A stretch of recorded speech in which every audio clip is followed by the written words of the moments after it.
Ma'am, घर में खुद की माँ, भाई, भाभी ही टॉक्सिक हो तो क्या करें? पापा की डेथ हो गई थी, घर से निकलने की धमकी दें, मेंटली हैरास करें और हर बात में इंटरफेयर करें, अपनी सलाह मानने का प्रेशर बनाएं तो क्या करें? ऐसे ही ढेरों प्रश्न आए हैं जो सुनने में हमें शायद छोटे लगते हों, लेकिन जो झेल रहा है उसके लिए बहुत बड़े हैं। 115 कमेंट इस पे आ चुके हैं एपिसोड 64 पे, और उनमें से देखते हैं कितने कमेंट्स का जवाब मैं यहाँ पर वीडियो में या टेक्स्ट में देने की कोशिश कर रही हूँ, तो कितने हो पाते हैं। ठीक है, तो कोशिश यही है कि लगभग हर वीडियो में जितने भी कमेंट आ रहे हैं, चाहे वो छोटे हों या बड़े हों, उनके जवाब कम या ज़्यादा जैसे भी पॉसिबल हो मैं दे दूँ, ताकि जो एक भरोसे के साथ आप लोग मुझे कमेंट कर रहे हैं, उस भरोसे को जितनी भी हो सके मैं पूरा कर सकूँ उसको, है ना? तो बाकी फिर भी जिनके रह जाते हैं, उनके लिए यही मैं एक रिक्वेस्ट करना चाहूँगी कि अपने कमेंट क्रिस्प रखें, छोटे रखें, पॉइंट टू पॉइंट बात रखें, ताकि ईज़िली वो पढ़ने में आ सकें और फटाफट से मैं उनको ले पाऊँ। साथ ही सबसे इम्पॉर्टेंट बात है, जब वीडियो लाइव होती है 2 बजे दोपहर को, उसके बाद ही आप जितना जल्दी कमेंट कर देंगे, मैं स्टार्टिंग के कमेंट जो पहले आते हैं उनको पहले देख रही हूँ, तो आप भी कोशिश कीजिए, अगर आप फॉर श्योर चाहते हैं कि ये कमेंट पढ़ा ही जाए, मिस ना हो किसी भी रूप में, तो आप जब वीडियो लाइव होती है तभी कोशिश किया कीजिए उसको देख के उसमें कमेंट कर दें। ठीक है, तो ये हुआ मेरा विनम्र निवेदन। आई होप कि आप लोग उस पर ध्यान देंगे, ताकि ईजिली आपके क्वेश्चन के आंसर मैं कर पाऊँ, कोई भी क्वेश्चन छूटे नहीं। फिलहाल ये जो 115 आए हैं कमेंट, अब इनका हल ढूंढने के लिए चलो आओ बहन बातें करें।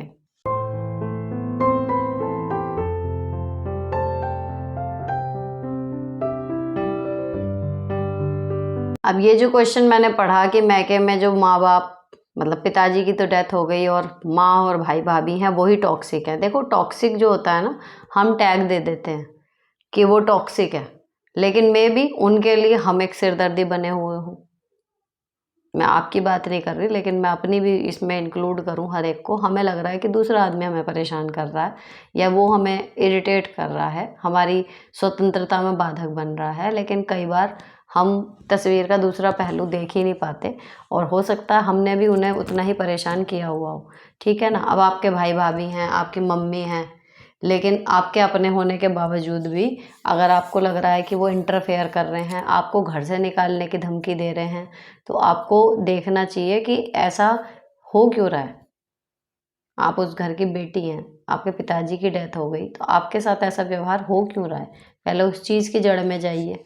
और ऐसा शुरू से है, दूसरे तरीके का बर्ताव कि भाई के साथ ठीक है, आपके साथ गलत है, या अब हो रहा है ना? और रही बात ये कि अगर आपके साथ एक्चुअल में गलत हो रहा है, आपको ऐसा लग रहा है, तो सिंपल सी बात है, ये मैका है, आपकी एक ना एक दिन शादी हो जाएगी, वो चाहें ना चाहें। आपका लाइफ पार्टनर होगा, असल ज़िंदगी तब शुरू होगी जब आपके लाइफ पार्टनर के साथ आपका वहाँ पे गृहस्थी शुरू हो जाएगी। तो यहाँ पर आपका कुछ ही टाइम है, तो जब तक हो, अगर आपके तरफ से कोई गड़बड़ हो रही है तो उसे सुधार लो, लेकिन अगर आप बिल्कुल सही चल रहे हो और फिर भी वहाँ से प्रॉब्लम क्रिएट हो रही है, तो जस्ट ये मान के चलो कि एक फ़ेज़ है, ख़त्म हो जाएगा, है ना? ये परमानेंट तो है नहीं। अगर ये लड़कियों के लिए दुःख की विषय है कि प्यार हमारा हमेशा के लिए नहीं होता, छूट जाता है, तो उनके पास एक ये इसी चीज़ का पॉज़िटिव अप्रोच भी होता है कि लड़कियों को अपनी लाइफ़ स्विच करने का एक मौका मिलता है, जो अक्सर लड़कों को नहीं मिलता। लड़कियां गरीब परिवार से अमीर में जा सकती हैं, अमीर से गरीब में जा सकती हैं, या फिर अनपढ़ फैमिली से पढ़ी लिखी फैमिली में जाने का उनको चांस मिल सकता है। तो इसी तरीके से आपके पास भी एक लाइफ को स्विच करने का ऑप्शन आएगा जब आपकी शादी होगी, तब आपकी असली लाइफ शुरू होगी। अदरवाइज़ यहाँ पर आप अपने आप को इस तरीके से रखिए फिर तब तक अपने घर में कि ठीक है, मैं यहाँ पर हूँ, जब तक हूँ, जितना पॉसिबल हो सकेगा शांति से अपना टाइम निकालूँ, और अगर मेरी तरफ से कुछ गड़बड़ हो ही नहीं रही तो मैं सुधारूँ क्या? ये वाली अप्रोच रखो, तो जब आपकी शादी हो जाएगी ये सब चीज़ें मैटर नहीं करेंगी फिर इतना। साथ ही जो आपने इसमें ये जोड़ा कि आप अपनी सलाह मानने के लिए वो प्रेशराइज़ कर रहे हैं, तो उसमें वो सलाह आपको दे क्या रहे हैं? अगर आप उसके अगेंस्ट कुछ सोच रही हैं तो अपनी बात को पॉइंट के साथ प्रूव करो, है ना? और फिर ये है कि क्योंकि एक्चुअली मतलब परिवार है, गलत सलाह तो वो दे नहीं रहे होंगे, मुझे जो लग रहा है पर्सनली। तो कुल मिला के उस टाइम पे कई बार हमें समझ नहीं आ रहा होता, लेकिन वो बोल सही रहे होते हैं। नेक्स्ट है, ये काफ़ी पढ़ी हुई हैं, सब कुछ किया हुआ है इन्होंने, एमए बीएड, लेकिन सक्सेस नहीं हो पाई हैं। और शादी को इनके 4 साल हो गए, ये 26 साल है, प्रेग्नेंट है 2 मंथ की। टीचिंग जॉब के बारे में सोच रही हूँ। क्वेश्चन है कि मेरा प्राइवेट टीचर के साथ जॉब के साथ pregnancy, self study and job करना सही रहेगा? कैसे सब मैनेज कर पाऊँगी? मेरी सलाह तो यही है, अगर परमानेंट नौकरी होती तो अलग बात थी, लेकिन अगर नहीं है तो फ़िलहाल आप अपनी प्रेगनेंसी पे पूरा ध्यान दीजिए। जो भी करना है अब उसके बाद ही पॉसिबल हो पाएगा ढंग से। इस टाइम पे अगर प्रेगनेंसी में कोई क्लैशेज़ हो गए तो लेने के देने पड़ जाएंगे। मेरे पति की नौकरी जाने के बाद उन्होंने मेरी ज़िंदगी ख़राब कर दी। 1 रुपए का भी सहारा नहीं, सास की पेंशन से चलता है, पर दिन रात ताने बच्चों को, और मुझे पति के सपोर्ट नहीं, मायके जा नहीं सकती और मैं अब डिप्रेशन में हूँ, क्या करूँ? अपने पति को मोटिवेट कीजिए काम करने के लिए, और अगर वो बिल्कुल ही हारे चुके हैं कि हिम्मत दोबारा जोड़ ही नहीं पा रहे, तो इस टाइम आपका फ़र्ज़ है कि आप कमाने के लिए निकलें, जो भी पॉसिबल वे आपके पास है। क्योंकि हस्बैंड्स लोग जो होते हैं, जब वो कमा नहीं रहे होते हैं ना, इमोशनली बहुत ज़्यादा वो हिल चुके होते हैं। कहते हैं कि हाउसवाइफ घर में रहती है, कुछ नहीं करती, लेकिन औरतों में फिर भी वो ताने बर्दाश्त करने की, झेलने की क्षमता होती है। आज भी हज़ारों लाखों औरतें हाउसवाइफ हैं और ताने भी सुन रही हैं, लेकिन फिर भी ऐसा नहीं है कि वो डिप्रेशन में अपनी लाइफ को जी जाती हैं। कई लोग खुशी से खुशी जी रही हैं, कोई उन्हें कुछ कह भी नहीं रहा, लेकिन जब आदमी कमाता नहीं है, वो इतना नाजुक हो जाता है, इतना फ्रेगाइल होता है उसका मेंटल स्टेट उस टाइम पे, कि उसे कुछ भी कहोगे उस वो चीज़ उसके ईगो पे लगेगी तुरंत। तो आपके हस्बैंड की जब नौकरी छूटी है तो वो बड़ी नाजुक स्थिति से गुजर रहे हैं, चाहे अब उनकी गलती से छूटी है, चाहे समय की वजह से छूटी है। लेकिन आप उनको एक तरफ मोटिवेट करते रहो आराम से काम करने के लिए, क्योंकि एक प्री अज्यूम्ड होता है, क्यों क्यों किलसता आदमी जब मेरी नौकरी छूट जाती है। वो इसीलिए तो कि अब मैं कमाऊँगा नहीं, मेरे घर में मेरी इज़्ज़त नहीं रहेगी, है ना? तो उस चीज़ का आपको ध्यान रखना है। एक तरफ उन्हें मोटिवेट करती रहिए आराम से बोल-बोल के कि भई चलो कोई बात नहीं, छूट गई, दूसरी कर लो। लेकिन साथ में आपको निकलना ही पड़ेगा, क्योंकि कई बार आदमी बैक मारता है, कई बार नहीं मारता। हो सकता है वो दोबारा अपने पैरों पर जल्दी खड़े ही ना हो पाएँ, तब तक कब तक चलेगा ऐसे पेंशन पे, है ना? तो अगर एक पार्टनर नहीं कमा पा रहा तो दूसरे की ज़िम्मेदारी है कि वो पैसे कमाने के लिए एफ़र्ट डाले। नेक्स्ट है, हेलो दी, मैंने पहले भी कमेंट किया था बट मेरा क्वेश्चन अनआंसर्ड रहा, इसलिए फर्स्ट से कमेंट कर रही हूँ। इस बार प्लीज़ मेरे क्वेश्चन का आंसर दे देना। मैं भी आपकी तरह एक गवर्नमेंट टीचर हूँ, मेरे 2 बच्चे हैं, एक बेटा एक बेटी। हस्बैंड भी गवर्नमेंट टीचर है, नेचर वाइज भी अच्छे हैं। वैसे तो मेरी लाइफ में एक्चुअली कोई प्रॉब्लम नहीं है, बस एक मेंटल ट्रॉमा ये है कि मैं 75% विजुअली डिसेबल हूँ, जिसकी वजह से मैं खुल के अपनी लाइफ को जी नहीं पा रही। घर का सारा काम मैं अकेले करना चाहती हूँ बट कर नहीं पाती, इसलिए मेड भी रखी है बट मुझे वो पसंद नहीं। मैं चाहती हूँ कि घर अकेले संभालूँ आपकी तरह, बट हो नहीं पा रहा, इसलिए दुखी रहती हूँ। हस्बैंड से डिस्कस करती हूँ ये चीज़ तो वो भी इरिटेट हो जाते हैं और चिल्लाने लगते हैं मुझ पे कि सब ठीक चल तो रहा है, क्यों बेकार में रोना धोना मचा रही है। नंद भाभी देरानी जेठानी सब अकेले ही चली जाती हैं बच्चों को घुमाने, मैं वो भी नहीं कर पाती due to my eyes problem. कोई गेस्ट घर में आता है तो उसको भी अच्छे से मैनेज नहीं कर पाती। यही सब सोच के बहुत इन्फीरियरिटी कॉम्प्लेक्स होता है, और फिर जितना कर सकती हूँ उतना करने का भी मन नहीं करता। क्या करूँ दी? Please help me and guide, please please please. देखो सिंपल सी बात है, जब हमारे साथ अगर कोई कमी है, उस कमी को बजाय दूसरों की नज़र में हम नीचा देख रहे हैं या नीचा महसूस कर रहे हैं, इन्फीरियरिटी महसूस कर रहे हैं, इससे बचने का सिंपल तरीका होता है कि अपनी कमी को सबसे पहले आप खुद एक्सेप्ट कर लो। और जब हम उस कमी को एक्सेप्ट कर लेते हैं तो हमारे सामने जो अब सिनेरियो आता है वो ये होता है कि हमारे टास्क ये हैं, हमारी पावर्स ये हैं, हमारी कमियां ये हैं, उसके हिसाब से अब कौन सा रास्ता हम पकड़ें, ये होता है तरीका। कमियां किस में नहीं है, हर एक में है ना? अब मैं हूँ, अगर मैं इतने सारे काम एक्स्ट्रा मैं कर रही हूँ और अब मैं ये सोचूं कि वीडियो में दिख रहा है तो मैं बिल्कुल अपना घर पिच परफेक्ट रखूँ, एक एक चीज़ प्रॉपर तरीके से रखी हो, ये वो, कोई क्या सोचेगा, लाखों लोग देख रहे हैं, तो मैं इन सब कामों को कर नहीं पाऊँगी। मेरा एक ड्रॉबैक है, दिन 24 घंटे का ही है, 6.5 घंटे मैं सो रही हूँ, इससे ज़्यादा मैं और टाइम खींच नहीं सकती, और जो टाइम मेरे पास है उसके मैंने हर मिनट का यूज़ ऑलरेडी किया हुआ है, तो मुझे पता है कि मैं उससे ज़्यादा नहीं कर सकती। तो अब जो काम छूट गए इस बीच में, वो छूटेंगे ही छूटेंगे, ये मुझे एक्सेप्ट करना पड़ेगा।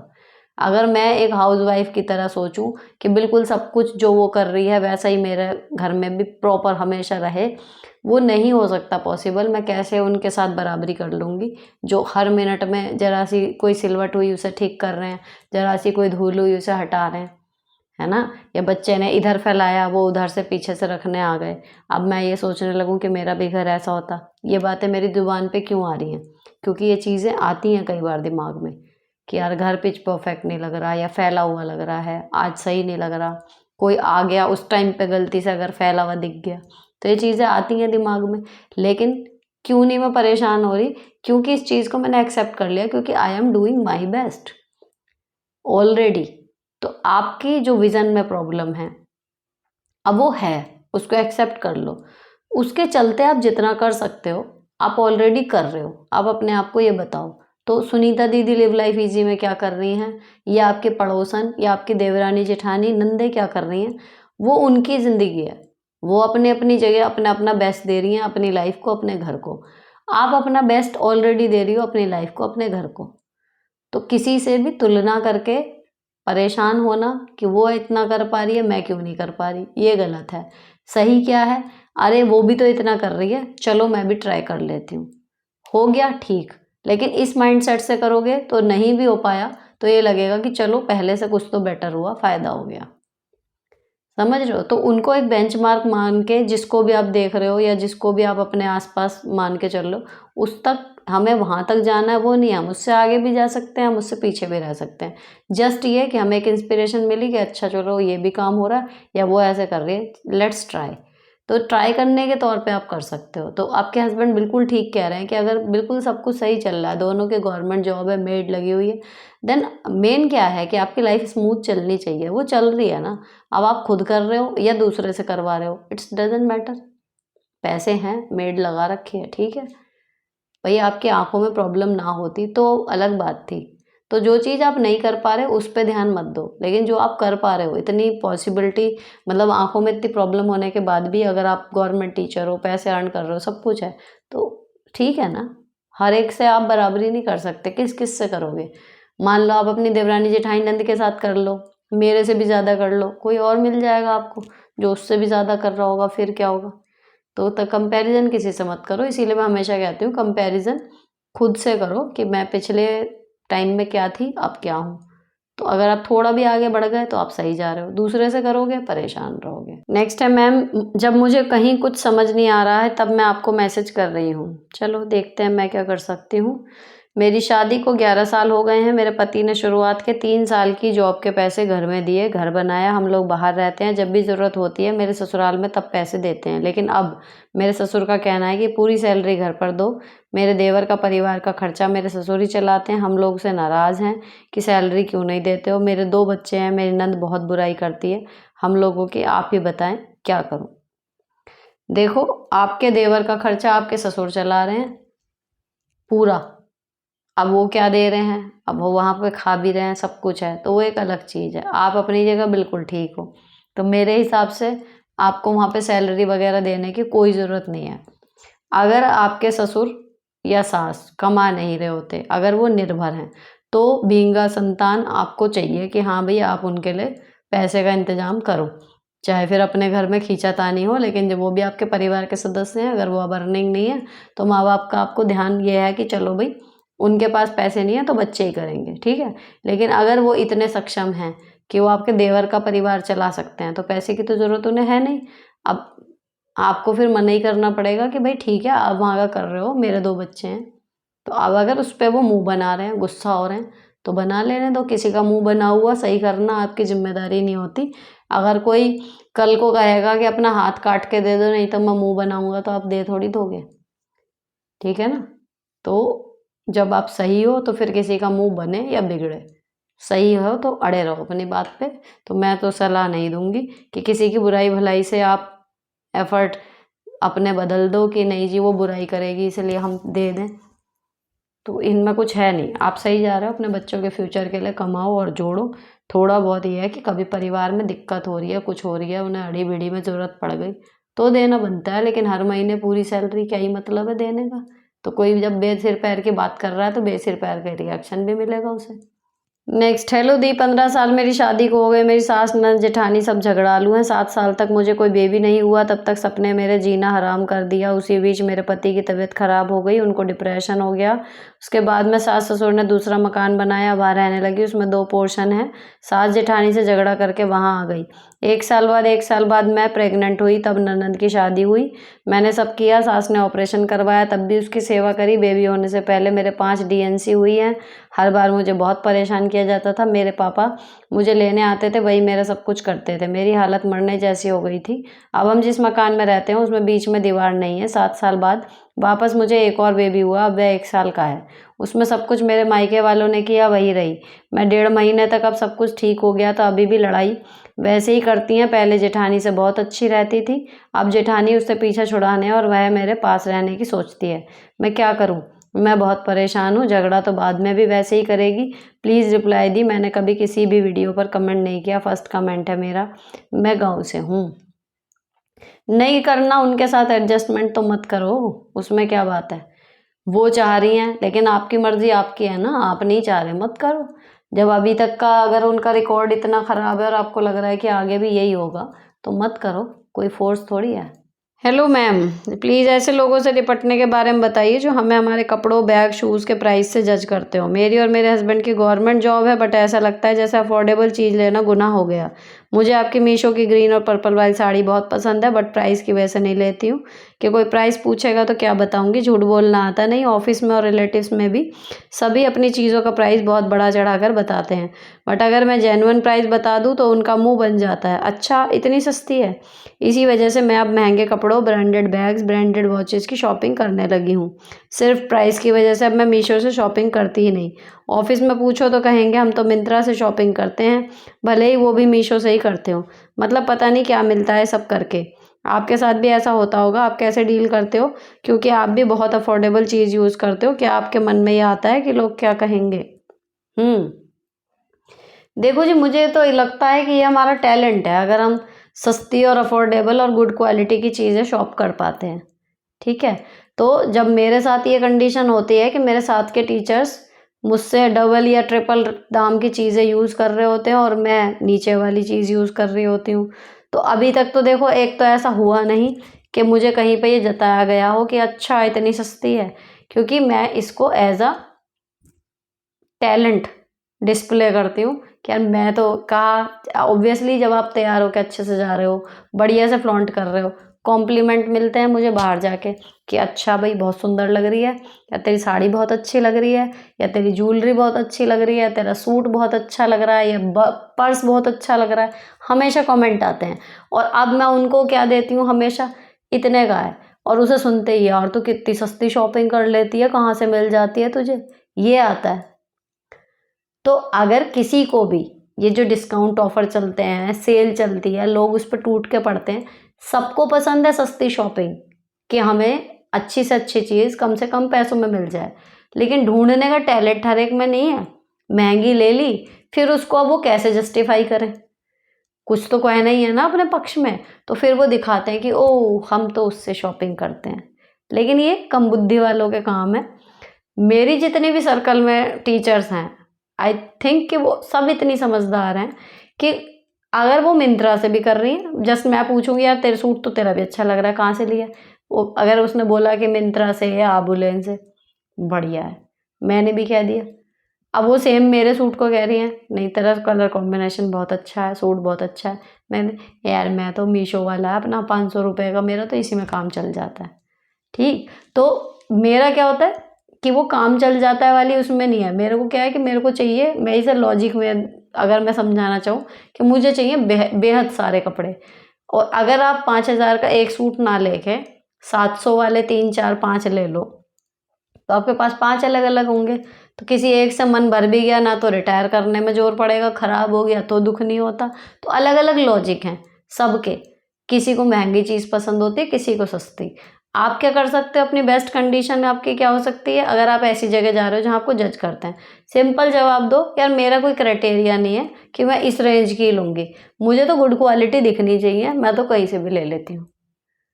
क्वालिटी अच्छी होनी चाहिए बस पहनने में, बात खत्म। यहाँ आके आपका वो मुद्दा ही खत्म हो जाएगा। उल्टा जब आप इसको as a talent show off करना सीख जाओगी ना कि सस्ती चीज़ें मैं ख़रीद के लाती हूँ, गुड क्वालिटी की, बढ़िया बढ़िया, उस टाइम पे आप देखना मेरे साथ तो उल्टा ही होता है। जो मिंत्रा की शॉपिंग करने वाले या अबूलेन वाले भी थे ना, वो भी घूम के मीशो पे या बेगमपुल मेरे साथ पैंठ में जाने को तैयार हो जाते थे कि यार कभी हमें भी ले चल अपने साथ, हमारी भी शॉपिंग करा दे। तो इसे एज अ टैलेंट डेवलप करो कि हम में है वो टैलेंट कि हम सस्ती और बढ़िया चीज़ें ढूंढ के लाते हैं। जो चीज़ तुम 400 की ला रहे हो, हम वो शायद 150 की ले आए। तो इसको इन्फीरियरिटी खुद महसूस करना बंद करो। किसी की बराबरी करने के लिए आपका मन है नहीं और ब्रांडेड चीज़ों में आप पैसे जा रहे हो। नहीं मन है तो क्यों कर रहे हो? मन है, किसी को शौक होता है ब्रांडेड चीज़ें यूज़ करने का, तो वो करे अगर उसके पास पैसे हैं। आपको किसी ने प्रेशराइज़ क्यों करना है कि आप भी करो? अगर मुझे लगता है कि मैं कपड़ों में सस्ते-वस्ते पहन लूँगी, लेकिन मुझे गोल्ड की चेन बनवानी है या मुझे डायमंड के इयररिंग बनवाने हैं, तो वो मेरा डिसीज़न है, मैं उनमें इन्वेस्ट करूँ। मुझे वो भी नहीं पहनने, मुझे जेवर भी पहनने का शौक नहीं है, मुझे कपड़े का भी ठीक है, मैं तो सस्ते भी पहन लूँगी। मैं प्रॉपर्टी बना रही हूँ, मेरा वो शौक है कि चलो जी मकान ले लिया, ज़मीन ले ली, दुकानें ले ली। तो सबका अपना तरीका होता है, ऐसा कुछ नहीं है। और जो आपको प्राइस टैग देख के जज कर रहे हो ना, उनकी जजमेंट को दूर से प्रणाम कर लो कि ठीक है, आपकी नज़र में मैं गरीब सही। तो बात वही है, ये बात बिगाड़ने वाली हो जाएगी, लेकिन आपको नॉर्मली जो बात करनी है, सिंपल एक जवाब रट लो, क्या मेरा कोई क्राइटेरिया नहीं है कि इतने की लेनी है या वहीं से लेनी है। मुझे तो जो जहाँ अच्छा लगता है मैं तो ले लेती हूँ, पहनती ऐसे हूँ कि मज़ा आ जाए, बात खत्म। एक क्वेश्चन है, ये मैं छोटा करके पढ़ रही हूँ कि वो पढ़ी लिखी हैं अपने घर में, ससुराल में, और यहाँ पर किसी ने 10th से आगे की पढ़ाई नहीं करी, तो इनकी सास इन्हें कहती हैं कि पढ़े लिखे लोग तो बेवकूफ़ होते हैं। अब इन्होंने कहा कि आप क्या जानो पढ़े लिखे होने का मतलब, जब आप पढ़े लिखे हो ही नहीं। तो कहती हैं पढ़े लिखे लोग बेवकूफ़ होते हैं। बताओ मैं क्या करूं, इन्हें कैसे जवाब दूं? कुछ कहूं तो ये कहती हैं कि देखो जवाब दे रही है, ये कैसी पढ़ाई है। तो पढ़ाई में जब आपकी, अगर उनकी किसी मुसीबत में आपके पढ़ाई की वजह से जब वो बचेंगी ना, या उन्हें कुछ फ़ायदा होगा, उस दिन वो मानेंगे कि हाँ भाई पढ़े लिखे होने को कोई फ़ायदा है। तो एक तो ऐसे मौके ढूंढो जिसमें आपके पढ़े लिखे होने की वजह से स्थितियाँ उनके पक्ष में जाएँ, है ना? ऑनलाइन शॉपिंग है या कुछ और है। मान लो अब मैं यहाँ पर यूट्यूब चैनल चला रही हूँ या मैं नौकरी करके पैसे कमा रही हूँ। मेरी पैसे जस्टिफ़ाई है ना, मेरी पढ़ाई जस्टिफ़ाई हो गई ना कि भैया पढ़ी लिखी है इसीलिए तो कर ली। अच्छा, उसके बाद में कोई भी काम हो, मैं क्विक लर्नर हूँ तो मैं सीख लेती हूँ फटाफट, तो ऑटोमेटिक मैसेज जाता है मेरे बिना कहे कि यार ये बहुत होशियार है। तो आपको कह के नहीं, करके अपनी पढ़ाई लिखाई की महत्ता प्रूव करके दिखानी चाहिए मेरे हिसाब से, जब उनका मुँह ही ना बचे कहने के लिए कि ये कैसी पढ़ाई है। जहाँ कहीं भी मौका ऐसा लगे कि जहाँ आपकी पढ़ाई काम आ सकती है, उसको काम में ला के दिखाओ उन्हें, बजाय जवाब दे के, क्योंकि आप जवाब दे के भी संतुष्ट उसको कर पाओगे जो आपके लेवल का हो, लेकिन जब किसी में इतना दिमाग ही नहीं है तो उससे बहस करके भी क्या फ़ायदा। तो उनसे बहस करना छोड़ दो, पहली सलाह। और दूसरी, पूरा दिमाग लगा के ढूंढो ऐसे मौके जिसमें आपकी पढ़ाई का यूज़ हो सके, उन्हें दिखा सको कि देखो पढ़ी लिखी थी इसलिए ये कर पाई। नेक्स्ट है दीदी, आपसे मैंने क्वेश्चन पूछा था, आपने जो कहा मैंने वही किया कि आपने मेरी जो नेबर थी उससे नॉर्मल रिश्ता कर दिया था, लेकिन अब वो फिर पहले जैसे बात अच्छे से करने लगी, पर मुझे लगता है कि वो अपने मतलब के लिए कर रही है। उसके घर में अब 23 मार्च को फंक्शन है, लोगों को दिखाने के लिए मुझे उस फंक्शन में आगे रख रही है, बट मेरा उस पर से विश्वास उठ गया है। अब मैं फंक्शन में किस लिमिट तक जाऊँ? 3 दिन का फंक्शन है, क्योंकि मुझे बहुत स्ट्रॉन्ग फीलिंग हो रही है वो काम करवा के मेरे पीछे हट जाएगी। उसने मुझे बोला है कि मेरे घर की रहना और घर ही रहना, काम करवाना और खाना। आप बताइए मुझे कितना इन्वॉल्व होना चाहिए? आपको इतना इन्वॉल्व होना चाहिए, आप जाओ, खाना खाओ, तैयार हो, एंजॉय करो, फ़ोटो क्लिक करो, आ जाओ। बस आप उनके घर जाके कुक या बर्तन वाली या मैरिज ऑर्गेनाइज़र नहीं बनो। तो आपका क्या है, अगर उन्होंने हटा दिया तो भी आपको कोई दुःख नहीं है, 3 दिन आपने एंजॉय कर लिया। अगर उन्होंने आगे भी टर्म्स रखे तो आपके टर्म्स बन गए। आगे आगे रखने का मतलब ये थोड़ी है कि आप वहाँ पे जाके सारे ही काम में लग जाओगी। ठीक है, वो बुला रही है, आप जाओ, एन्जॉय करो। मान के चलो कि 3 दिन अपना एक बढ़िया सा फंक्शन अटेंड करने जा रहे हैं। ठीक है ना? जो काम ऐसे हैं आप चलते फिरते कर सकते हो, करा दो। लेकिन अगर ये है कि भैया बिल्कुल ही किचन मेरे ऊपर छोड़ दिया, या बनाओ खाओ वाली बात आ गई, उसमें घुसने की ज़रूरत ही नहीं है। कह दो कि नहीं इतना तो नहीं हो पाएगा, कुछ भी कर दो, टाइम नहीं है, कुछ भी है, जो भी है। क्योंकि हमारे यहाँ सेम सिचुएशन एक बार हो चुकी। तो उनका यही था कि भाई जैसे कुकिंग वगैरह में कि बड़ी बहू होने के नाते ठीक है, मतलब किचन वगैरह में संभाल लिया करती थी सारा कि ठीक है चलो। तो उसमें क्या हुआ कि भाई अच्छा सुनीता वहीं पे रहना, वहीं खाना, भाई वहीं करना सब कुछ। तो टर्म्स बदल चुके थे उनके साथ, तो वही था कि सीधे कि ठीक है भाई आ जाएंगे खाना खाने, बाकी किचन तो मैं नहीं संभाल पाऊंगी क्योंकि भाई बच्चों का स्कूल है एंड ऑल दैट ये वो। तो हम 2 टाइम मतलब 3 टाइम के खाने में मैं सुबह का नाश्ता और जो दोपहर का लंच है वो सुबह 6:30 के करीब मैं बना के जाती थी। तो मैंने सीधा यही बोल दिया कि भाई 2 टाइम का तो मैं सुबह बना के ही जाती हूँ, इतनी जल्दी तो यहाँ पे सबके साथ अरेंज हो नहीं पाएगा। बाकी है कि रात का डिनर है यहाँ पे कर लिया करेंगे। तो अटेंड भी हो गया फंक्शन, काम भी मैंने कोई एक्स्ट्रा सिर पे नहीं लिया क्योंकि मेरी कंडीशन ही ऐसी नहीं थी लेने की, मेरा शेड्यूल टाइट हो चुका था, अलग हो चुके थे हम। और ये भी नहीं हुआ कि भाई फंक्शन में आई भी तो उनकी बात भी रह गई, हमारी भी रह गई। ऐसे कर लो आप भी।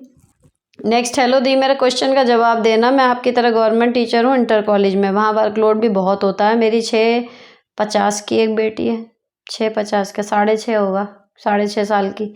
सेकंड बेबी के लिए प्लान कर रही हूँ बट 3 टाइम मिसकैरेज हो गया 2 और 2.5 महीने में। डॉक्टर से कंसल्ट किया कि प्रॉब्लम नहीं है, सारे टेस्ट नॉर्मल है, बट प्रॉब्लम यह है कि हस्बैंड का इमोशनल सपोर्ट बिल्कुल भी नहीं है। हस्बैंड मेरी सैलरी भी खुद ही खर्च करते हैं, मुझे पर्सनल खर्च के लिए भी उनकी तरफ देखना पड़ता है। कभी भी हस्बैंड समझने की कोशिश नहीं करते, मैं क्या करूं प्लीज़ सजेस्ट। देखो हस्बैंड वाइफ की बॉन्डिंग अगर ना हो ना तो मैं सलाह नहीं दूंगी कि दूसरा बच्चा पैदा करो, पहली चीज़। दूसरी, जो सैलरी आप कह रही हो कि हस्बैंड ही खर्च कर रहे हैं, वो क्यों कर रहे हैं? और मान लो कि घर खर्च हो रहा है, आप मान लो 1 लाख कमा रही हो, अब 1 लाख में से अगर आपका 70,000 रुपये महीने का घर खर्च हो रहा है या 80 हो रहा है, जितना भी हो रहा है, आपने अपने पर्सनल खर्च के लिए 5,000 10,000 जो भी रखे होंगे, आप उसको निकालो और खर्च करो। उसके लिए उनकी तरफ क्यों ही देख रहे हो? निकाल के अपने पैसे पर्स में रखो और खर्च करो। घर का खर्चा वो कर रहे हैं, निपटाते रहें, निकाल भी लें, खर्च भी करें, सिंपल सी बात है। बाकी अगर दूसरा बच्चा करना है तो या तो फिर अपने कंधों पे चलो कि भैया मुझे ही देखना पड़ेगा, क्योंकि या तो पहले इमोशनल सपोर्ट बना लो फिर दूसरे का देखना। 3 मिसकैरेज ऑलरेडी हो चुके, तो शरीर पहले ही आपका हो चुका होगा ख़राब, तो मैं तो सलाह दूंगी नहीं दूसरे बच्चे की। 4 साल हो गए मेरे पति की डेथ हुए, मैं 49 की हूँ, तब से मैं शादी विवाह में नहीं जाती हूँ। अब एक शादी में जाना ज़रूरी है तो समझ नहीं आ रहा कैसे तैयार हूँ, क्या पहन कर जाऊँ, कौन सा कलर पहनूँ, सलाह देना। देखो ये सब पुराने ज़माने की बातें हैं कि पति की डेथ हो गई है तो हम तैयार नहीं हो सकते, बट फिर भी जब हम तैयार होकर निकलते हैं ऐसी कंडीशन में, तो कुछ अभी भी हैं जो देखेंगे भी और आपको अलग तरीके की वाइब भी देंगे, जो आप तक एक्यूरेट पहुंच भी जाएंगी कि वो क्या सोच रहे हैं। तो अगर आप उन लोगों को लेके कॉन्शियस हो और ऐसे लोग हैं ज़्यादा आपके सर्कल में, तो आप क्या कर सकते हो, कलर आप कोई सा भी पहनो, मतलब चटक रेड छोड़ दो भाई, ज़्यादा निगाह में आता है, बाकी आप कलर कोई सा भी पहनो। आप मेकअप थोड़ा सा लाइट और डिसेंट रख सकते हो, जस्ट जैसे हम लोग स्कूल के फंक्शन में नहीं जाते, तैयार होते हैं लेकिन एक डिसेंट वे में होते हैं कि अब बिल्कुल वो नहीं है, तो उस तरीके का आप कैरी कर लो जैसे कि स्कूल में फंक्शन में टीचर्स जाती हैं, तो वो मेरे ख्याल से बिल्कुल परफेक्ट जाएगा लुक, ना तो ओवर लगेगा ना अंडर लगेगा। बाकी ज़्यादा सोचो मत कि ऐसा हो गया तो मैं अब कौन सा कलर पहनूं, कुछ भी पहनो जो आपको अच्छा लगता है ना, थोड़ा सा। लेकिन बस मुझे लगता है कि आपका जो तैयार होने की डिग्री है ना, जेवर है, मेकअप है, थोड़ा सा उनको हमें बस डिसेंट रखने की ज़रूरत है। करो पूरा मेकअप, कोई दिक्कत नहीं है, कब तक नहीं करोगे और आपकी क्या ही गलती है इसमें, अगर आपको पसंद है तैयार होना तो आप हो। हेलो दी, मैं भी बहुत परेशान हूँ। मेरे हस्बैंड 3 भाई हैं, एक बहन है, मैं बड़ी हूँ। मेरे हस्बैंड बिजनेस करते हैं, बीच वाले देवर आकाश में एमपी टीचर हैं, मैथ फिजिक्स होंगे। और छोटा 31 ईयर्स का है, कुछ नहीं करता, ये यहाँ तक कि बिजनेस में सपोर्ट भी नहीं। नंद है, उनका शादी करना है। मेरे हस्बैंड को 30 लाख बैंक का ड्यूज़ है, उनका हर महीने 30,000 बैंक का इंटरेस्ट लगता है। ससुर जी 2020 में कैंसर से एक्सपायर कर गए। नंद की शादी करने के लिए इन लोगों के पास पैसा नहीं है, गाँव वाला प्रॉपर्टी बेच के शादी करेंगे, बट उससे मुझे कोई प्रॉब्लम नहीं है। सारा घर चलाना, राशन पानी मेरे हस्बैंड करते हैं। बीच वाले देवर सास ननद को ऊपर ऊपर का खर्चा देते हैं, क्रीम, सीरम, लिपस्टिक एट्सेट्रा। जबकि मैं भी गवर्नमेंट टीचर हूँ, मेरी सैलरी 35,000 है, फिर भी मैं अपने ऊपर 200 भी खर्च नहीं कर पाती हूँ। सोचती हूँ मैं पैसा बचाऊँगी तो घर बन जाएगा, लोन क्लियर हो जाएगा, लेकिन मेरी सास सपोर्ट नहीं करती। उनको 3 तरह का सब्जी, ओट्स, फ्रूट सब खाने में चाहिए। फाइनेंशियल कंडीशन ठीक नहीं है, इस कारण मुझे फ्रस्ट्रेशन होता है। खाना नहीं खाना, रोना, मुझे चिढ़ होती है। प्लीज़ रिप्लाई कीजिएगा, थैंक्स। देखो, जो आप कर रहे हो ना अपने पैसे का, आपके लिए मेरी सलाह ये हो सकती है, जो मुझे लगता है प्रैक्टिकली हमारे लिए काम करती है जब हम फाइनेंशियल क्राइसिस से गुजर रहे हैं। आप बिल्कुल अपना हाथ खींच लोगे हर चीज़ से, आप हो जाओगे फ्रस्ट्रेटेड। तो आप बहुत ज़्यादा खुल के खर्च मत करो, लेकिन जैसा आप कह रहे हो ना, 200 रुपये भी खर्च नहीं करते। थोड़े से पैसे 200, 400, 500, 1000 ऐसे रख लो कि इनको मैं जैसे चाहे खर्च करूं महीने के। तो 35 में से अगर 1000 आपने अपने लिए निकाल लिए और उसमें आपने बीच कुछ में कुछ ले लिया अपनी पसंद का, तो आपकी जो फ्रस्ट्रेशन है ना, ये थोड़ी सी कम हो जाएगी। आपके हस्बैंड अभी चारों तरफ से घिरे हुए हैं, अपनी जिम्मेदारियां निभा रहे हैं। आगे चल के पॉजिटिव रिजल्ट मिलेगा या नेगेटिव, ये समय बताएगा। आपकी सास को क्या लग रहा होता है कि दोनों कमा रहे हैं, उनको एक्चुअल में अंदाजा ही नहीं है कि कितनी क्राइसिस फाइनेंशियली चल रही है। उनको ये लग रहा है जो खा लिया वो अपना है, उनकी सोच ये होगी, जितना मुझे आइडिया लग रहा है। ठीक है, और बाकी जो नंद देवन है वो है मज़े में, क्योंकि बड़ा भाई है, तो जैसे बाप के होने पे बच्चे फ्री रहते हैं ना, तो सेम चीज़ उनको फील हो रही है। अब जो आप कर रही हो वो बिल्कुल सही है कि मैं पैसे जोड़ लूँगी तो कुछ काम आएगा, आप जोड़ लो, लेकिन अपना मोटिवेशन लेवल बनाए रखने के लिए थोड़ा बहुत अपने ऊपर खर्च करना शुरू कर दो, ताकि आप खुश रहो, पैसे जुड़ते रहेंगे। एक फेज़ चल रहा है आपका, कुछ सालों बाद आपकी पिक्चर जो है वो क्लियर हो जाएगी, क्या बनता है फाइनली। नंद की शादी हो जाएगी, इधर देवर सेटल होने लगेंगे, तब आपको सही से दिखाई देगा कि अब हम कहाँ स्टैंड कर रहे हैं। फिलहाल आप जी ने जो रास्ता पकड़ा है कि ठीक है उनका कुछ बच नहीं रहा, मैं बचा लेती हूँ, बिल्कुल ठीक। नमस्ते मैम, मेरी लाइफ, मेरे पेरेंट्स सब अच्छा है, बट पड़ोस की भाभीयों की टोका टाकी, मजाक मजाक में ताना देने का तरीका कैसे हैंडल करें। मैं फ़ोन पे बात करती हूँ तो बोलती हैं बीएफ से बात कर रही है।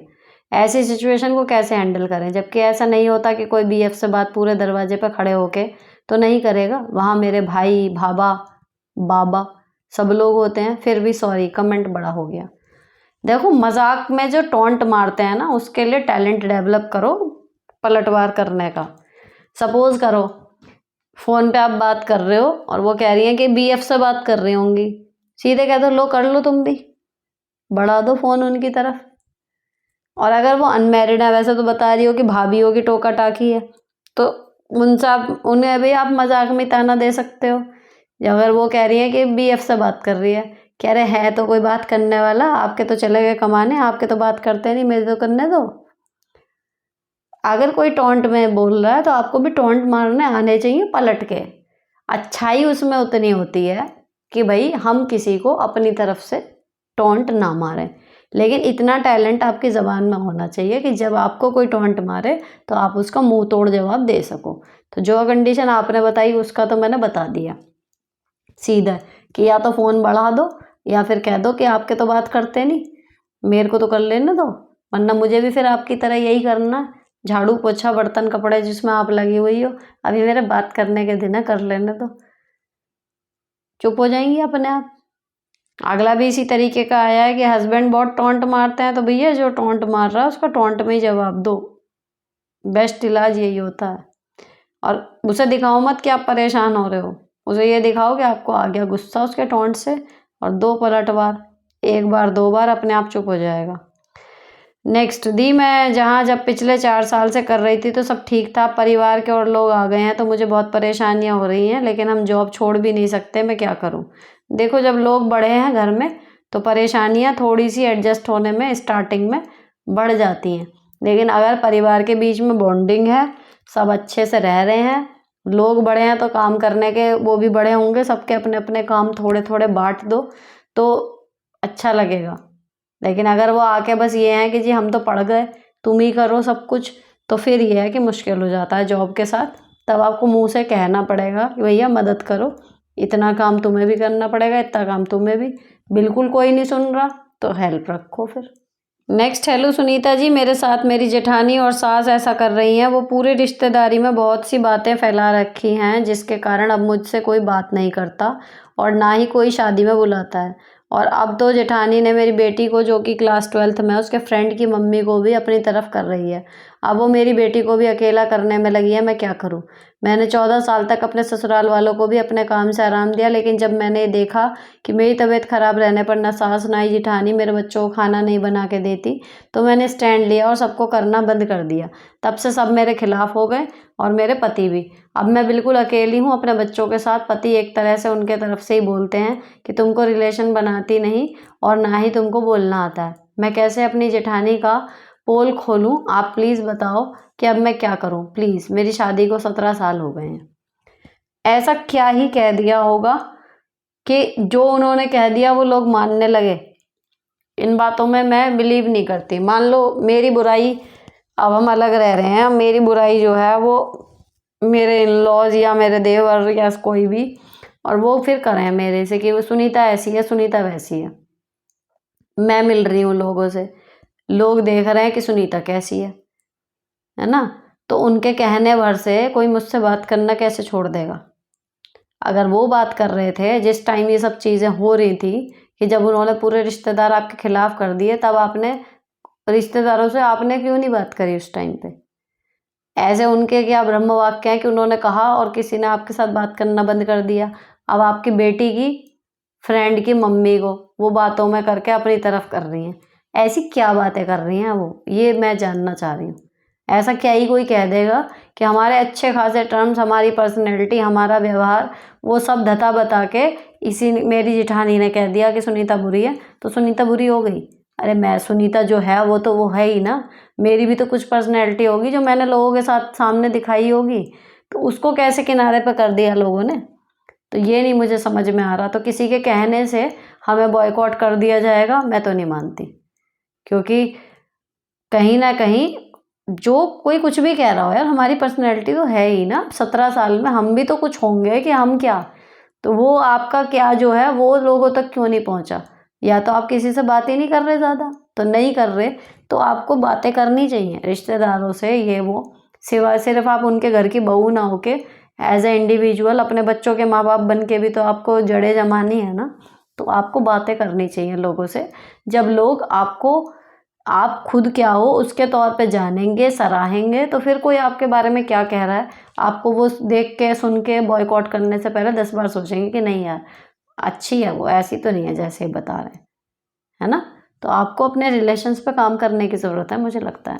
बाकी ये है कि सास और जेठानी के साथ भाई आपके टर्म्स नहीं है, सही, कोई बात नहीं, उनके साथ मत रखो। लेकिन बाकी लोगों के साथ जो हैं उनके तो अच्छे से रिश्ते बनाओ, तो वो बात करें ना करें, लेकिन बाकी लोग तो आपको बात भी करेंगे, बुलाएंगे भी। चलो अगला, हम जॉइंट फैमिली में रहते हैं, सास ससुर नीचे रहते हैं, हस्बैंड सुबह 8 बजे जाते हैं, रात को 10 बजे आते हैं, ऑफिस डेज में भी टाइम नहीं होता, लेकिन छुट्टी वाले दिन भी हस्बैंड हमारे साथ ही टाइम बिताते हैं। उनके पेरेंट्स से बात करने का मन नहीं करता, उनके पापा शुरू से उनको हर बात पर सुनाते हैं, कभी आपस में बात नहीं करते थे, लेकिन अब उन्हें ऐसा लगता है जैसे मैं मना करती हूँ उनसे बात करने के लिए। बाकी हस्बैंड मेरे और बेटे के साथ बहुत अच्छे हैं, अपने पेरेंट्स के बाहर का खाना, बाहर का, घर का सारा काम हस्बैंड कर देते हैं बिना कभी मना किए। तो क्या ही प्रॉब्लम है? कुछ प्रॉब्लम नहीं है। और उनको लग रहा है कि आप मना करती हो तो लगने दो, किसी के लगने की जिम्मेदारी आपकी नहीं है। आपकी अपनी लाइफ बढ़िया चल रही है, मस्ती से एंजॉय करो। अब आया है जी, दीदी अपने एज रिवर्स सीक्रेट भी बताओ। मेरे तो 30 स्टार्ट में ही ग्रे हो गए हेयर, स्किन डल, छोटे बच्चे, इन लॉज टॉक्सिक, मैं कुछ खुद को पैम्पर करने का मन ही नहीं करता। एज रिवर्स फैक्टर मेरा कुछ नहीं है, कुछ तो जीन्स होते हैं, उसकी वजह से आदमी की बॉडी, बाल वाल वैसे ही होते हैं जैसे उसके माँ बाप के रहे हैं। एक तो ये है, और दूसरा जब आप अपनी मर्जी की लाइफ जी रहे होते हो ना, तो ऑटोमेटिकली आपकी पर्सनैलिटी अलग तरीके से ग्लो करती है। तो सेम मेरे साथ है। अगर मैं भी फंसी हुई होती ऐसे लोगों में जिनकी मर्ज़ी के खिलाफ़ मुझे नहीं जा सकती हूँ मैं, या मैं कुछ और चाह रही हूँ, वो कुछ और चाह रहे हैं और करना मुझे उनकी मर्ज़ी का ही पड़ रहा है, या फिर मैं कुछ अच्छा कर रही हूँ, उसको देख के किलसने वालों से मैं घिरी हुई हूँ, तो ऑब्वियसली मैं अब नहीं कर पाऊँगी। बात ये होती है। तो जो आप कह रहे हो ना toxic in-laws and all that, तो ये बहुत बड़ा फैक्टर होता है। कई बार जब हम परेशानी करने वाले, क्रिएट करने वाले लोगों के बीच में रह रहे होते हैं ना, समय से पहले बुढ़ापा हमारे चेहरे पे दिखने लगता है। मेबी वो ही आपके साथ हो रहा है। रही बात मेरी एज रिवर्स की, तो मैं बताऊँ कि हाँ, एज रिवर्स मुझे भी लगता है कि समय के साथ-साथ और अच्छी होती जा रही है मेरी शक्ल और पर्सनैलिटी। तो सारी बात वही है कि जब आप पॉजिटिव उसमें रहोगे, माहौल में, अपनी बनाई हुई ज़िंदगी जियोगे, तो आप खुश रहते हो। खुश रहते हो तो सब कुछ सही-सही होता चला जाता है। यही है बस सारा secret. Next, hi ma'am, please help, I am a mother of 2 kids, 12 year old boy, 4 year old girl. मैंने पेरेंट्स के खिलाफ लव मैरिज की थी 12 साल पहले। शुरू के 2 साल पहले मेरे हस्बैंड अपनी 2 सिस्टर को मेरे साथ ले आई। अब जिसमें मिडिल सिस्टर मुझे बहुत टॉर्चर करती थी, उसकी वजह से मेरी प्रेगनेंसी में भी बहुत प्रॉब्लम हुई। मेरा बेटा प्रीमैच्योर पैदा हुआ, फिर भी उसने मुझे बहुत परेशान किया। हस्बैंड उस पे ज़्यादा ट्रस्ट करते थे। छोटी सिस्टर मेरे साथ अच्छी थी, लेकिन कभी मेरे हस्बैंड को सच नहीं बताया। मेरी सारी फ्रस्ट्रेशन मेरे बेटे पे निकली। मैंने अपने बेटे को मेंटली और फिज़िकली बहुत टॉर्चर किया, क्योंकि मेरा इन-लॉज़ का सारा गुस्सा किसी और पे नहीं निकाल पाती थी। अब मैंने अपने को 80% सुधार लिया, लेकिन बहुत गिल्ट में रहती हूँ। कभी-कभी बेटे की पढ़ाई के चक्कर में बहुत गलत बोल देती हूँ। प्लीज़ हेल्प सो दैट मेरा बेटा मुझसे परेशान ना हो, प्लीज़ हेल्प। जो मैंने एक बार वीडियो में बताया था कि जब गुस्सा आता है ना, आपके साथ भी सेम हो रहा है। नंद पे, पति पे तो उतरना नहीं। बच्चा क्योंकि कुछ कर नहीं सकता, इसलिए आपने उतार दिया उस पे गुस्सा। तो गुस्सा इज़ लाइक डांस, जब आप चाहोगे तब आएगा, पर्पज़ली। कितना भी अच्छा म्यूज़िक बज रहा हो, आपको पता है वहाँ पे आप नाच नहीं सकते, आप नाच लोगे? बात ये है। तो जब आप ये सोच लोगी कि मेरा बच्चा है ये, और क्योंकि ये अपोज़ नहीं कर सकता, इसलिए मैं ऐसे डाँट देती हूँ, अब से मैं नहीं डाँटूँगी तो आप रुक जाओगी। मुझे बच्चे पे गुस्सा नहीं करना, एक बार आप अपने आप से कह लोगी तो आप रुक जाओगी। लेकिन आप इधर-उधर का भी, बच्चे तो खुद ही कहना चाहिए भैया, वो तो सक्षम होते हैं। अपनी हरकतों से ही वो इतना गुस्सा दिला देते हैं कि उनकी उसी में ही खैर नहीं होती, पूरा दिन चिल्लाते हैं वो। तो दूसरे का भी अगर आप गुस्सा उन बेचारों पे उतारेंगे, तो उस बेचारे की तो ज़िंदगी खराब हो जाएगी, कहना चाहिए। तो भैया उस पर बख्श दो उसे। सोच के चलो कि भाई नंद का गुस्सा है तो उस पे नहीं उतारना, तो फिर किसी पे नहीं उतारना। बच्चे पे जब बात करनी शुरू करो ना, उससे पहले ही 2 मिनट रुक के खुद को सोच लो कि मुझे गुस्सा नहीं करना, तो आप रुक जाओगी। नेक्स्ट दी, आप ये बताइए, मेरी छोटी ननद जब आती है 10 बजे से, को सो के उठती है 10 बजे, कुछ हेल्प नहीं करती। मेरे 3 बच्चे हैं, मैं जब घर में नहीं रहती हूँ तो वह मेरा अलमीरा, बेड सब चेक करती है और जो अच्छा लगता है ले लेती है। घी तक चुरा के ले जाती है, और उसकी विदाई में गाड़ी भर के सामान दिया जाता है। और है करोड़पति घर, फिर भी ऐसा करती है। मैं सास ससुर से कहती हूँ तो मानते नहीं, पति समझते हैं। मेरी सास कहती हैं, मैं उसको देख के जलती हूँ, और हर 2 महीने में आ जाती है। मेरे और मेरे सास के बीच झगड़ा भी लगा देती है। मैं क्या करूँ? मैं बहुत परेशान हूँ। मैं अकेली हूँ, कोई और भाई भी नहीं है। मेरे पति का सास मेंटली डिस्टर्ब है, और उन नंद मुझे परेशान करके रख दिया है। सिंपल सा है, अपनी अलमारी में या जाय में भी वो सामान ले रही है, उसमें लॉक लगवाओ, लॉक लगा के रखो। बाकी घर से जब वो गाड़ी भर के सामान जा रहा है, उसका तो आप कुछ कर नहीं सकते। जब आप मुखिया नहीं हो, तो जो भेज रहा है वो भेजेगा। लेकिन अपने निजी सामान पे तो एक ताला लगा दो ना, क्या इतनी बड़ी बात है। एक आया है, ये बहुत स्पेलिंग मिस्टेक है, पढ़ के नहीं बता रही हूँ इसमें से, मैं मतलब वो बताती हूँ कि उनके हस्बैंड जो हैं वो उनके साथ बातें शेयर नहीं करते, और उन्हें कुछ सेविंग वगैरह के बारे में नहीं बताते। यहाँ तक बात हो गई। तो उनकी बहन उनको ताना देती है कि तुझको तो अपने हस्बैंड को बस में करना आया नहीं, और देख मैं कैसे बस में करती हूँ। अब उनका कमेंट मुझसे क्या है, सवाल मुझसे क्या है, पति को कैसे बस में करते हैं, ये आप बताओ। मतलब पति क्या है, सर्कस का जानवर है वो, क्या है वो, उसको बस में करना पड़ेगा? ऐसा ना कुछ होता नहीं कि पति को वश में करना होता है, ये वो एक अडल्ट है, ठीक है? आपके चरित्र के ऊपर, आपके आदतों के ऊपर, आपके तरीके के ऊपर जीने के या आपके रूप के ऊपर वो मोहित हो जाते हैं, आपसे वो प्यार करते हैं, तब वो आपके साथ बातें शेयर करते हैं, आपकी बात सुनते हैं, आपकी इज्जत करते हैं, है ना। ये वश में करने वाला कुछ नहीं होता कि मंत्र मारा जी पति मेरे वश में हो जाए, हो गया, या वो सर्कस का जानवर है कि उसे डंडियां मार के आप वश में कर लोगे। तो ऐसा कोई फुल प्रूफ फॉर्मूला होता नहीं है कि हाँ ये करो आपको पति बस में हो जाएगा। और मुझे लगता है ऐसे पतियों की यार क्या मतलब, मेरे को तो नहीं लगता। मैं जो होता है ना बिल्कुल की पत्नी ने कहा उठ जा उठ गया, बैठ जा बैठ गया, यहाँ जा वहाँ चला गया, वहाँ जा वहाँ चला गया, अभी ला के दे अभी ला के दे रहा, उससे बात मत कर वो बात नहीं कर रहा, उससे बात कर वो उससे बात कर रहा। ऐसे पति मुझे चार्मिंग नहीं लगते। कुछ तो ऐसा हो भाई, हिंदू संस्कृति में पति का सम्मान लिखा है, पति को पत्नी से ऊपर का दर्जा दिया गया है, पत्नी उनको परमात्मा मान के पूजा करती है। तो मैं एक्सपेक्ट करती हूँ मैं कि भाई मेरा पति मुझसे ऊपर हो हर चीज़ में, है ना, ताकि दिल से उसकी इज्जत करने का मन करे।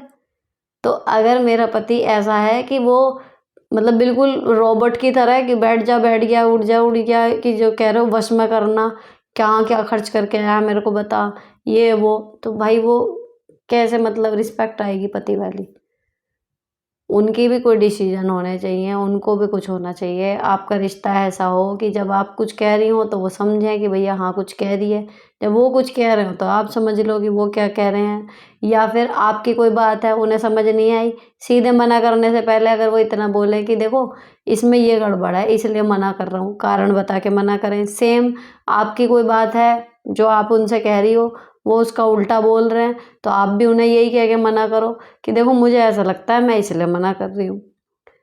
तो ये हुआ बराबरी का रिश्ता कि जिसमें हाँ या नहीं कहने की गुंजाइश है, बताएं नहीं बताएं उसकी गुंजाइश है। एक भरोसा है कि अगर बता रहे हैं तो होगी बताने वाली बात, कोई बात ऐसी है नहीं बताई, हो सकता है मेरे बताने लायक बात ही ना हो। तो ये रिश्ते हमारी कहना चाहिए, ये रिश्ते को इस लेवल पे पहुंचाना शादी का मुझे लगता है एक टारगेट होना चाहिए कि इस लेवल पे हमारा रिश्ता पहुंचे। ये वश में करना वाली बात तो मुझे फनी लगती है। फिर तो पति भी वश में करेंगे पत्नियों को। मैं कहूँ खाना बना के ला, खाना बना के ला रही है, मैं कहूँ उठ जाओ उठ जा, बैठ गई, तो वो वाला नहीं होता। ऐसा अगर हो भी जाए तो उस रिश्ते में मज़ा नहीं है। फिर वो हमारा लाइफ पार्टनर क्या रहा, वो तो गुलाम हो गया, है ना। तो एक सम्मान, एक बीच का रिश्ता जो इसमें बराबरी हो, उसको टारगेट अचीव करने की अपनी बहन को भी यही बोलो कि पति कोई सर्कस का जानवर नहीं है जिसे वश में किया जाता हो। अगर मेरे पति मुझे अपनी सेविंग के बारे में नहीं बताते तो हो सकता है उन्हें ज़रूरी ना लगता हो, पर मुझे उन पर भरोसा है कि जब ज़रूरत होगी वो सब संभाल लेंगे। तो इसको, अगर कोई आपकी बहन ही है वो लेकिन आपके बीच में तिल्ली लगा रही है ना, उस तिल्ली को बुझाना सीखो। नेक्स्ट, दीदी टॉक्सिक हस्बैंड का क्या करें जो कुछ कर करके फिर आसान जताते हैं, हम बोले तो बुरा लगता है, अपनी गलती नहीं माननी, गुस्सा भी ज़्यादा है उनका, हम कब तक सुने, रखें तो फोर करने लगते हैं, सुनेंगे कुछ भी नहीं, क्या करूं समझ नहीं आता। अब सुने ना सुने, बताना तो पड़ेगा ही कि आप गलत हो। एहसान अगर वो कुछ करके एहसान जताते हैं तो एक तरीका तो ये है कि अगर हमारी नाक बहुत ऊंची है तो हम तो किसी का एहसान लेंगे नहीं, हम सारा काम खुद करेंगे। पहला ऑप्शन ये होता है। दूसरा क्या है कि हमें काम तो कराना है उनसे लेकिन एहसान नहीं लेना। तीसरा और जो बेस्ट होता है ना प्रैक्टिकली, वो एहसान जता के करें चाहे कुछ करें, लेकिन जो काम आदमी के हैं वो उनसे करवाओ आप, उसके बाद वो एहसान जताएं। सिंपल है, घर खाली मेरा नहीं है, खाली मेरे ही कंधों पे नहीं दौड़ेगा ये। जो आपके काम है वो आपको करने पड़ेंगे, जो मेरे काम है मुझे करने पड़ेंगे, तो मुझे एहसान ना जताओ। आप ये बोल के चुप हो गए, उसके बाद वो 1 घंटे की रामायण सुनाते रहें, श्लोक बोलते रहें, आप अपनी बात कह के अलग, बात तो आपकी पहुंच गई ना।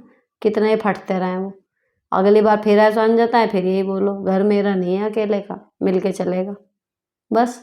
तो अगर उनका गुस्सैल स्वभाव है या कुछ है तो स्टेंजे में बात मत बोलो, लाइंस में बोलो और बात सॉलिड करके ख़त्म कर दो।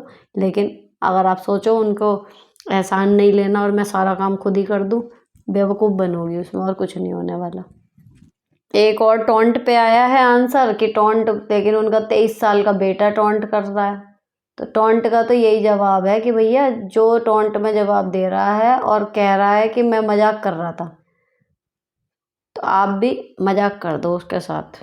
बस बेटा हो, बहू हो, सास हो, कोई भी हो, जो जलील आपको कर रहा है वो बदले में जलालत डिज़र्व करता है। बार बार ना सही, लेकिन एक बार। अगला, हाय मैम, मेरा क्वेश्चन ये है कि मैं 31 ईयर की हूँ, मुझे बहुत थकान सी फील होती है अभी से ही। 12 साढ़े 12 तक मैं फ्री हो गई हूँ घर के काम से, फिर मन करता है बस अब लेटो आराम करो। 2 बेबी हैं, एक 5 साल की गुड़िया, एक 2 साल का बेटा, और मैं जॉब की भी प्रिपरेशन कर रही हूँ। जॉइंट फैमिली है, हमारी देवर की शादी को 2 साल हो गए, पर सास और देवर दोनों ही इसे पसंद नहीं करते। वो महके चली जाती है तो उसे कोई लेने भी नहीं जाता। अभी 12 जनवरी की गई हुई है, अभी तक कोई नहीं लेने गया, और जब सास को ये पता चलता है कि मैं भी जाने वाली हूँ तब फटाफट भेज देती है लेने, और मैं रहती हूँ तब बोलती भी नहीं, क्योंकि सबको सब काम तो करा कराया मिल रहा है। पर ऐसे में मैं बहुत फ्रस्ट्रेट होती हूँ, ऐसा लगता है कि इन सब में मैं अकेले ही पिसती रहूँगी सबका काम कर करके। आप ही बताओ कोई उपाय। काम उतना करो जितना आराम से आपसे हो रहा है। भैया सीधी बात है, उनको कोई फ्री का, सही कह रही हो, करा कराया मिलेगा तो कोई क्यों ही कहेगा कि भैया मत कर। तो जब आपकी पढ़ाई भी है, सब कुछ है, और नौकरी की भी आप पढ़ाई की तैयारी कर रही हो, तो आपको काम उतना करना है जितना ज़रूरी है। बाकी जब वो जाए आए उसको कोई लेने नहीं जा रहा, तो या तो फिर वो है कि फिर आपकी सास हेल्प करे, या कुछ है ना भाई। जब 2 बहुएं हैं घर में तो बराबर बराबर दोनों को काम होता रहे, तो आगे उनमें भी फ्रस्ट्रेशन नहीं बढ़ेगा। नहीं तो फिर आपकी और देवरानी की फिर पटरी खानी बंद हो जाएगी, है ना, कि वो काम ही नहीं कर रही। तो आपको ये बात करनी चाहिए अपने घर में कि भाई मेरी पढ़ाई भी है, अब माना आपको मेरे साथ का सब कुछ पसंद आ रहा है, लेकिन मेरी भी तो है, अब मैं अपने लिए टाइम निकालूंगी। तो आप अपना काम उस हिसाब से करो कि आपकी पढ़ाई भी चलती रहे और साथ में आपका परिवार भी चलता रहे। अति में काम अपने कंधे पे मत लो, क्योंकि वो फिर जिस दिन आप पूरा मना कर दोगे उस दिन रायता फैल जाएगा। एक आया अगेन, स्पेलिंग मिस्टेक बहुत है। मुद्दा ये है कि इनके बच्चे को, छोटे बच्चे को, सास जो है वो अलग कमरे में बुला के दरवाज़ा बंद करके, अगर ये लेने जाती हैं तो लड़ती है, और उसको जो है भड़काती है कि तेरी मम्मी गंदी है, ये वो। तो अब उन्हें ये लग रहा है कि कैसे मैं उससे अलग करूं, और मतलब जब वो वहाँ से लाती होंगी तो ऑब्वियसली वो मीठी बोलती हैं, तो बच्चा मज़े करता होगा, तो आके वो भी चिढ़ता है। तो इनको ये है कि मैं अपनी सास से अपने बच्चे को दूर कैसे रखूं। देखो वैसे तो मानवता के उससे देखें तो गलत है, लेकिन अगर आपकी सास उनके साथ नेगेटिविटी आपके बच्चे में भर रही है और आपको चाहिए कि आप उनसे दूरी बनाना चाह रहे हो, सिंपल है, अगर उनसे दूरी बनानी है तो अपने से क्लोजनेस बढ़ानी होगी। 4 काम चाहे घर के छोड़ने पड़े, अपने बच्चे के साथ टाइम बिताओ, स्पेंड करके टाइम उसके साथ बॉन्ड ऐसा क्रिएट करो कि वो जब आपके सामने, मतलब उनके कोई उसके सामने आपको कुछ कहे भी ना, तो पलट के ऐसे कह सके कि नहीं मेरी मम्मी ऐसी नहीं है। तो आपको उनको काटने से ज़्यादा अपना बॉन्ड स्ट्रॉन्ग करने की ज़रूरत है। वो कहते हैं ना, लाइन को अगर छोटा करना हो तो उससे बड़ी लाइन खींच दो बजाय उसे मिटाने के। तो वो चीज़ आपको अप्लाई करनी है। Next, hello ma'am, I am a government teacher, husband private job में है। मेरी प्रॉब्लम ये है कि हस्बैंड घर के काम में बिल्कुल सपोर्ट नहीं करते। सास ससुर नहीं है, एक देवर है। ससुर के बनवाए घर में ही हम और देवर सेपरेट रहते हैं। किचन भी एक ही है जिसमें हम अलग अलग खाना बनाते हैं। एक ही टॉयलेट है। दोनों ही भाई अपनी फैमिली की बिल्कुल केयर नहीं करते। घर का रिनोवेशन हुए 10 साल हो गए, वो भी मैंने ही करवाया था। मेरी सैलरी भी हस्बैंड ही ले लेते हैं, ओनली 20,000 देते हैं, उसमें घर खर्च ही चल पाता है। मेरी और उनकी सारी सैलरी इन्वेस्ट कर देते हैं म्यूचुअल फंड में। सेविंग है बट प्रेजेंट लाइफ में बहुत परेशान हूँ। ना अपने और बच्चों के लिए कुछ भी ले पाती हूँ, ना कोई लिविंग स्टैंडर्ड है। बच्चे भी दोनों कॉलेज कर रहे हैं, फ्यूचर के बारे में बिल्कुल बात करना पसंद नहीं करते। क्या करूँ प्लीज़। देखो जब बच्चे उसमें है ना आपके कॉलेज में, तो आने वाले जल्दी ही कुछ सालों में उन्हें मोटे पैसे की ज़रूरत होगी, और शायद यही सब सोच के आपके हस्बैंड एसआईपी में या म्यूचुअल फंड में इन्वेस्ट कर रहे हैं। लेट देम, क्योंकि करने दो भाई उनको। अभी आप थोड़ा सा हाथ खींच के चलोगे, लेकिन बच्चे को कॉलेज ख़त्म करते ही किसी कोर्स के लिए जब पैसे ज़रूरत होंगे, तो ये लिविंग स्टैंडर्ड काम नहीं आएगा, ना अपने मन का कुछ लेना काम आएगा। उस टाइम आपको सॉलिड पैसा चाहिए होगा, वो आपको इन्वेस्टमेंट से ही मिलेगा। तो आपके हस्बैंड जो कर रहे हैं वो बिल्कुल ठीक कर रहे हैं। नेक्स्ट दीदी, आप सिंदूर कौन सा लगाते हो? मैं ड्राई सिंदूर लगाती हूँ, जो पूजा वाली जगहों पर मिलता है ना ढेरी सी, वहाँ से मैं लेती हूँ हमेशा। मंदिरों में जब जाती हूँ वही चलता है। Next, you are doing great work. आपके मंदिर में जो भगवान जी की धातु की मूर्तियाँ रखी हैं, प्लीज़ उनको बारे में, उनसे ज़्यादा नियमों के बारे में बताइएगा जो आप फॉलो करती हैं, क्योंकि इस तरीके के विग्रह रूप जब हम मंदिर में रखते हैं तो कुछ लोग बहुत सारे नियम बताते हैं। देखो, मैं कोई ज़्यादा नियम नहीं फॉलो करती और मैंने भाई किसी से इतना पूछा भी नहीं है, सही बताऊँ तो। लेकिन जितना मुझे पता है, स्नान वगैरह जब उनको कोई ओकेजन होता तब करा पाती हूँ, डेली नहीं करा पाती, और पूजा कर लेती हूँ उनके मंत्र पढ़ के। बाकी कोई बता देता है कि हाँ जी, इन पे इनका टीका नहीं करना है या वो करना है, थोड़ी देर तक याद रहता है, जब तक मैं अवॉइड कर देती हूँ। जैसे पहले मैं शंकर जी को दूध चढ़ाने के लिए तांबे के लोटे में ले जाती थी, तो ऐसे ही ले जा रही थी, किसी आंटी ने मना किया, तो ठीक है, तब से नहीं ले जाती, अपना स्टील के लोटे में ले जाती हूँ। तो ऐसा ही है। बाकी ऐसा कोई स्पेशल नियम मैं फॉलो नहीं करती, क्योंकि मुझे जानकारी नहीं है और मुझे करनी भी नहीं, क्योंकि जानकारी करके फिर कन्फ्यूजन हो जाएगा, और अगर मैं ना कर पाई तो फिर मेरे मन में आएगा कि भाई गलत हो गया, है ना।